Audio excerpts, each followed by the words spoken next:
ಋಷಿ ಆಗಬೇಕಾದ್ರೆ ತಪಸ್ಸಿರಬೇಕು, ಸಾಧನೆ ಮಾಡಿರಬೇಕು. ವೇದದ ದೇವತೆಗಳು ಮತ್ತು ಪುರಾಣದ ದೇವತೆಗಳು ಒಂದಕ್ಕೊಂದು ನಾವು ರಿಲೇಟ್ ಮಾಡಬಾರ್ದು. ವೇದದ ಕನ್ಸೆಪ್ಟ್ನಲ್ಲಿ ನಾನು ಒಂದು ಹೆಜ್ಜೆ ಇಟ್ಟರೆ ದೇವತೆಗಳು 10 ಹೆಜ್ಜೆ ಇಟ್ಟು ನಮ್ಮ ಕಡೆಗೆ ಬರ್ತಾರೆ. ಅನೇಕ ಋಷಿಗಳ ಮಕ್ಕಳು ಕೂಡ ತಪಸ್ಸು ಮಾಡುವ ಮೂಲಕ ಋಷಿಯರಾಗಿದ್ದಿದೆ. ಬ್ರಹ್ಮಚಾರಿಗಳ, ಸನ್ಯಾಸಿಗಳ, ಋಷಿಗಳು ಅಂದರೆ ಅಥವಾ ಏನು ಇಲ್ವಾ, ಅದು ಸಣ್ಣ ಡೌಟ್ ಬಂತದ್ದು. ಹೊಸ ದಿಗಂತ ಡಿಜಿಟಲ್ ಚಾನೆಲ್ಗೆ ತಮ್ಮೆಲ್ಲರಿಗೂ ಮತ್ತೊಮ್ಮೆ ಸ್ವಾಗತ. ವೇದಗಳ ಬಗ್ಗೆ ಹಿಂದಿನ ಸಂಚಿಕೆಗಳಲ್ಲಿ ಸಾಕಷ್ಟು ವಿಚಾರ ತಿಳಿಸ್ಕೊಂಡಿದ್ದೀವಿ. ಮತ್ತಷ್ಟು ಆಳವಾಗಿ ಅದರ ಬಗ್ಗೆ ವಿಚಾರನ ತಿಳಿದುಕೊಡೋದಕ್ಕೆ ಅಂತ ಡಾಕ್ಟರ್ ರಾಬಿ ಜಾಗೀರ್ದಾರ್ ಅವರು ನಮ್ಮೊತ್ತಿಗೆ ಇದ್ದಾರೆ. ಅವ್ರಿಗೆ ಸ್ವಾಗತ. ಸರ್, ಈ ಸ್ತ್ರೀ ಋಷಿಗಳ ಬಗ್ಗೆ ಹೇಳ್ತಾ ಇದ್ರಿ ನೀವು. ಆವಾಗ ಇನ್ನೊಂದು ಡೌಟ್ ಬಂತು ನನಗೆ. ಇವರು ಬ್ರಹ್ಮಚಾರಿಗಳ, ಸನ್ಯಾಸಿಗಳ, ಋಷಿಗಳು ಅಂದರೆ ಮದುವೆ ಆಗಿರೋರ, ಅವ್ರಿಗೆ ಮಕ್ಕಳಿರೋದ ಅಥವಾ ಏನೂ ಇಲ್ವಾ, ಅದು ಸಣ್ಣ ಡೌಟ್ ಬಂತದು. 2 ಥರದ್ದು ಋಷಿಗಳು ಇದ್ದಾರೆ. ಗೃಹಸ್ಥಾಶ್ರಮದಲ್ಲಿದ್ದಂತಹ ಋಷಿಗಳು ಇದ್ದಾರೆ, ವಿವಾಹ ಆಗದಿರುವಂತಹ ಋಷಿಗಳು ನಿಮಗೆ ಕಾಣ್ತಾರೆ. ಆದರೆ ಹೆಚ್ಚಿನ ಪಕ್ಷ ಋಷಿಗಳು ಗೃಹಸ್ಥಾಶ್ರಮದಲ್ಲಿರುವುದು. ಯಾಕಂದರೆ ವೇದದ ಕನ್ಸೆಪ್ಟ್ ಪ್ರಕಾರ ಒಂದು ಜೀವನ ಪೂರ್ಣ ಆಗಬೇಕಾದ್ರೆ ಗೃಹಸ್ಥಾಶ್ರಮದ ಮೂಲಕ ಪೂರ್ಣ ಆಗುತ್ತೆ ಅಂತ.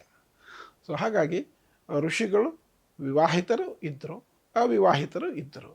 ಹೆಚ್ಚಿನ ಪಕ್ಷ ಗೃಹಸ್ಥರಾದಂತಹ ಋಷಿಯರಿದ್ದರು. ಅವರು ಆಶ್ರಮನೇ ನಡೆಸ್ತಾ ಇದ್ರು, ಅವರ ಕುಟುಂಬ ಇರ್ತಿತ್ತು, ಅವ್ರಿಗೆ ಅನೇಕರಿಗೆ ಮಕ್ಕಳಿರ್ತಿತ್ತು. ಅನೇಕ ಋಷಿಗಳ ಮಕ್ಕಳು ಕೂಡ ತಪಸ್ಸು ಮಾಡುವ ಮೂಲಕ ಋಷಿಯರಾಗಿದ್ದಿದೆ ಆ ಋಷಿ ಪರಂಪರೆಯಲ್ಲಿ.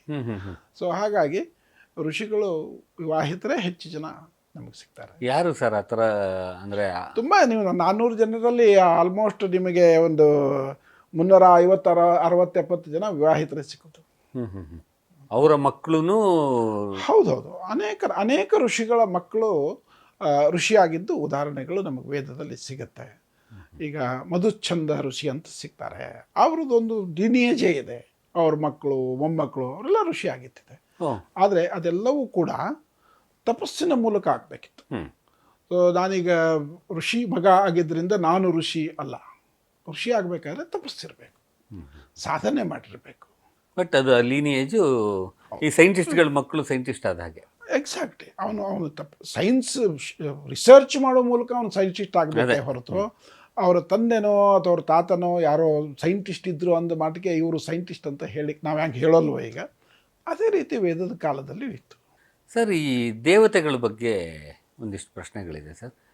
ದೇವತೆಗಳು ವೇದಗಳಲ್ಲಿ ಹೇಳಿದ ದೇವತೆಗಳೇ ಬೇರೆ, ನಾವಿಲ್ಲಿ ಪೂಜೆ ಮಾಡೋ ದೇವತೆಗಳೇ ಬೇರೆ, ಆ ಥರದ್ದೇನೋ ನಿಮ್ಮದೊಂದು ಪುಸ್ತಕದಲ್ಲಿ ಓದಿದ ನೆನಪು ನನಗೆ. ಅದು ಏನು ಸರ್ ಅದು?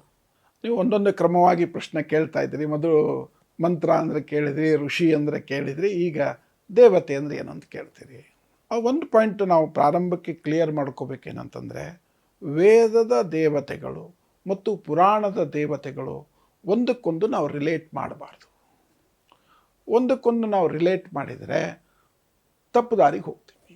ಅದರ ಉದಾಹರಣೆ ನಿಮಗೆ ಆಮೇಲೆ ಹೇಳ್ತೀನಿ. ಈಗ ಮೊದಲು ದೇವರು ಅಂದರೆ ಏನು ಅಂತ ನೀವು ಪ್ರಶ್ನೆ ಕೇಳಿದಿರಿ. ಈ ದೇವರು ಅನ್ನುವಂಥದ್ದು, ದೇವಾಹ ಅಂತನ್ನುವಂಥದ್ದು ದಿವ್ ಅನ್ನುವುದರಿಂದ ವ್ಯುತ್ಪತ್ತಿ ಆಗಿದೆ. ದಿವ್ ಅಂಥೇಳಿದರೆ ಪ್ರಕಾಶ. ಸೊ ಯಾರು ಪ್ರಕಾಶಜನ್ಯರಾಗಿದ್ದಾರೆ, ಯಾರು ಪ್ರಕಾಶವನ್ನು ಕೊಡಬಲ್ಲವರಾಗಿದ್ದಾರೆ, ಯಾರು ಪ್ರಕಾಶವೇ ಆಗಿದ್ದಾರೆ ಅಂಥವರನ್ನು ನಾವು ದೇವರು ಅಂತ ಹೇಳ್ತೀವಿ. ಒಂದು. ಎರಡನೇದು, ದೇವರು ಅಂದರೆ ಅದು ಅಧಿದೈವಿಕ ಅರ್ಥದಲ್ಲಿ. ಇದು ನಾನೀಗ ಹೇಳಿದ್ದು. ನೀವು ಆಧ್ಯಾತ್ಮಿಕ ಅರ್ಥಕ್ಕೆ ಬಂದರೆ ದೇವರು ಅಂತ ಹೇಳಿದರೆ ಅವರು ವಿಶ್ವಶಕ್ತಿಗಳು ಅಂತ. ಈಗೇನು ನಮ್ಮದು ಸೃಷ್ಟಿ ಆಯಿತು, ಈ ಸೃಷ್ಟಿಯಲ್ಲಿ ಮೊದಲು ಮೂಲ ಒಂದು ಪುರುಷ ಅಂತ ಹೇಳ್ತೇವೆ, ಮೂಲ ಚೈತನ್ಯ ಅಂತ. ಈ ಮೂಲ ಚೈತನ್ಯ ಏಕ ಇದ್ದದ್ದು ಅನೇಕ ಆಗ್ತಾ ಹೋಯಿತು. ಈ ಅನೇಕ ಆಗುವ ಪ್ರಾಸೆಸ್ನಲ್ಲಿ ಬಂದಂಥವರು ಈ ದೇವತೆಗಳು. ಅವರು ವಿಶ್ವಶಕ್ತಿಗಳು ಅಂತ ಹೇಳ್ತೇವೆ, ಕಾಸ್ಮಿಕ್ ಎನರ್ಜಿ ಅಂತ ಹೇಳ್ತಾರೆ, ವಿಶ್ವಶಕ್ತಿಗಳು ಅಂತ. So they are the source of that particular power. ಈಗ ಒಂದು ನಾನಾಗಲೇ ನಿಮ್ಗೆ ಹೇಳಿದೆ ಏನು ಅಂತ ಹೇಳಿದ್ರೆ, ಈ ದೇವತೆಗಳೆಲ್ಲ ನಮ್ಮ ಮನಸ್ಸಿನ ಯಾವುದೋ ಒಂದು ಮನಃಶಕ್ತಿಯ ಒಂದು ಸಂಕೇತ ಅಥವಾ ಮನಃಶಕ್ತಿಯ ಒಂದು ಅಧಿಪತಿ ಅಂತ ನಾವೇನು ಹೇಳ್ತೀವಿ. ಆ ರೀತಿ ಪ್ರತಿಯೊಬ್ಬ ದೇವತೆಗೂ ಕೂಡ ಅವರದೇ ಆದಂತಹ ಶಕ್ತಿ ಇದೆ. ಆದರೆ ಈ ಶಕ್ತಿ ಕಾನ್ಫ್ಲಿಕ್ಟಿಂಗ್ ಅಲ್ಲ, ಇದೆಲ್ಲ ಹಾರ್ಮೋನಿಯಸ್. ಅಂದರೆ ಇವೆಲ್ಲ ದೇವತೆಗಳು ಒಟ್ಟಿಗೆ ಸೇರಿಬಿಟ್ಟು ಈ ಸೃಷ್ಟಿಯಲ್ಲಿ ಒಂದು ಸತ್ಯವನ್ನು ನಿರ್ಮಾಣ ಮಾಡುವುದಕ್ಕೆ ಕೆಲಸ ಮಾಡ್ತಾ ಇರ್ತಾರೆ. ಅವರು ಕೆಲಸ ಮಾಡ್ತಾ ಇರ್ತಾರೆ. ಈಗ ಅಗ್ನಿ ದೇವ, ಇಂದ್ರ ದೇವ, ಸರಸ್ವತಿ ದೇವಿ, ಸರಮ ದೇವಿ, ರುದ್ರ ದೇವ ಅಂತ.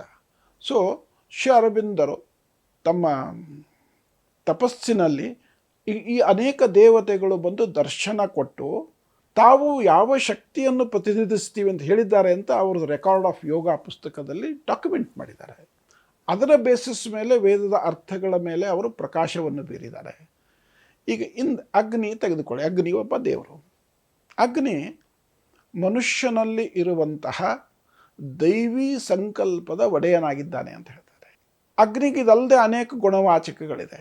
ಅಗ್ನಿಗೆ ದೂತ ಅಂತ ಒಂದು ಗುಣವಾಚಕ ಎಪಿಥೆಟ್ ಇದೆ. ಆಮೇಲೆ ಜಾತವೇದ ಅಂತ ಒಂದು ಎಪಿಥೆಟ್ ಇದೆ. ಹವ್ಯವಾಹನ ಅನ್ನೋದೊಂದು ಎಪಿಥೆಟ್ ಇದೆ. ಸೊ ಅವನಿಗೆ ಅನೇಕ ಕೆಲಸಗಳಿದ್ದಾವೆ. ಈಗ ಯಾವಾಗೆಲ್ಲ ಮತ್ತು ಈ ದೇವರನ್ನು ನಾವು ಮನುಷ್ಯರು ಆವಾಹಿಸಬೇಕು, ಇನ್ವೋಕ್ ಮಾಡೋದು ಅಂತ ಹೇಳ್ತೀವಲ್ಲ, ನಾವು ಆವಾಹಿಸಬೇಕು. ಮತ್ತು ಈ ದೇವತೆಗಳು ಯಾವಾಗಲೂ ಯಾರಾದರೂ ಕರೆದರೆ ಅಲ್ಲಿಗೆ ಎಷ್ಟು ಸಾಧ್ಯವೋ ಅಷ್ಟು ಬೇಗ ಹೋಗಬೇಕನ್ನೋ ಕಾತುರದಲ್ಲೇ ಅವರು ಇರ್ತಾರೆ. ವೇದದ ಕನ್ಸೆಪ್ಟ್ನಲ್ಲಿ ನಾನು ಒಂದು ಹೆಜ್ಜೆ ಇಟ್ಟರೆ ದೇವತೆಗಳು 10 ಹೆಜ್ಜೆ ಇಟ್ಟು ನಮ್ಮ ಕಡೆಗೆ ಬರ್ತಾರೆ ಅಂತ. ಬಟ್ ನಾನು ಪೂರ್ಣ ಮನಸ್ಸಿನಿಂದ ದೇವತೆಯನ್ನು ಆವಾಹನ ಮಾಡಬೇಕು. ಕ್ಯಾಶುವಲ್ ಅಟಿಟ್ಯೂಡ್ ಇದ್ದರೆ ಆಗಲ್ಲ. ಈಗ ನಮ್ಮ ಮನೆಗೆ ಯಾರೋ ಒಬ್ಬರನ್ನ ಅತಿಥಿಯನ್ನು ಕರೆದ್ರೆ ನಾವೇನೇನು ಮಾಡ್ತೀವಿ? ಮನೆ ಸ್ವಚ್ಛ ಮಾಡ್ತೀವಿ. ಅತಿಥಿಗಳು ಬಂದರೆ ಅವರಿಗೆಲ್ಲ ಸೌಕರ್ಯ ಇರಬೇಕು, ಅವ್ರಿಗೆ ಯಾವುದೇ ರೀತಿ ಅನಾನುಕೂಲ ಆಗಬಾರ್ದು ಅಂಥೇಳಿ ಏನೇನೋ ವ್ಯವಸ್ಥೆಗಳನ್ನು ಮಾಡ್ತೀವಿ. ಬಾಗಿಲು ಮುಂದೆ ತಳಿರು ತೋರಣ ಹಾಕ್ತೀವಿ. ಬಾಗಿಲು ಮುಂದೆ ನಿಂತ್ಕೊಂಡು ಅವ್ರನ್ನ ಬರಮಾಡಿಕೊಂಡು ಒಳಗೆ ಕರ್ಕೊಂಡು ಹೋಗ್ತೀವಿ. ಅವ್ರಿಗೆ ಏನೇನು ಬೇಕೋ ಅದನ್ನೆಲ್ಲ ನಾವು ಒಂದಿಷ್ಟು ತ್ಯಾಗ ಮಾಡಿ ಅವರಿಗೆಲ್ಲ ಸೇವೆ ಮಾಡ್ತೀವಿ. ಮನುಷ್ಯರಿಗೆ ಸ್ವಾಗತ ಮಾಡಲಿಕ್ಕೆ, ಮನುಷ್ಯರಿಗೆ ಆವಾಹನ ಮಾಡೋದಕ್ಕೆ ಇಷ್ಟೆಲ್ಲ ಮಾಡ್ತಿರುವಾಗ ನಮಗೆ ಏನು ಬೇಕೋ ಅದನ್ನೆಲ್ಲ ಕೊಡಬಲ್ಲಂತಹ ದೇವತೆಗಳನ್ನು ನಾವು ಹೇಗೆ ಸ್ವಾಗತ ಮಾಡಬೇಕು? ಅದಕ್ಕೆ ನಾನು ಯಾವಾಗಲೂ ಒಂದು ವಿಷಯ ಹೇಳ್ತಿರ್ತೀನಿ. ಏನಂದರೆ, ನೀನು ದೇವರ ಹತ್ರ 1 ಗಂಟೆನೋ 2 ಗಂಟೆನೋ 3 ಗಂಟೆನೋ ಪೂಜೆ ಮಾಡಬೇಕಿದ್ದಿಲ್ಲ. ನೀನು 5 ನಿಮಿಷ ಮಾಡ್ತೀಯಾ, 10 ನಿಮಿಷ ಮಾಡ್ತೀಯಾ, ಆ 5 ನಿಮಿಷ ಆ 10 ನಿಮಿಷ ಕಂಪ್ಲೀಟ್ ಆ ದೇವರಲ್ಲಿ ಸರೆಂಡರ್ ಆಗಿರು. ಅಲ್ಲಿ ಇಲ್ಲಿ ಎಲ್ಲೂ ಮನಸ್ಸು ಹೋಗೋದು ಬೇಡ. Rest of the things can wait. ಉಳಿದದ್ದೆಲ್ಲವೂ ನಿನಗೆ ಕಾಯಲಿ.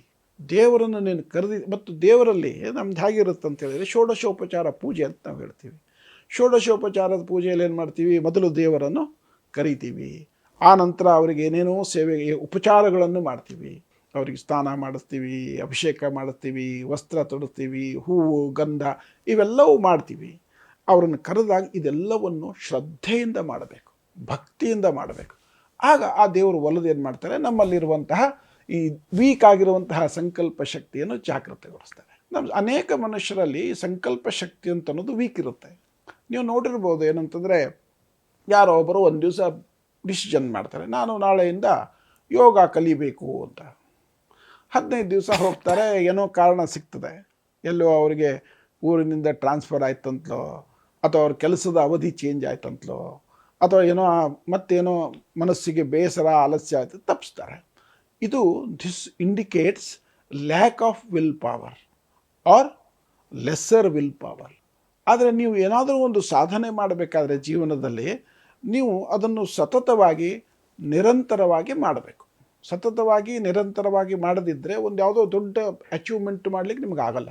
ಅದಕ್ಕೇನು ಬೇಕು? ನಮಗೆ ವಿಲ್ ಪವರ್ ಸ್ಟ್ರಾಂಗ್ ಆಗಿರುವಂಥದ್ದು ಬೇಕು. ಸಂಕಲ್ಪ ಶಕ್ತಿ ಸ್ಟ್ರಾಂಗ್ ಆಗಿರುವಂಥ ಸಂಕಲ್ಪ ಶಕ್ತಿ ಬೇಕು.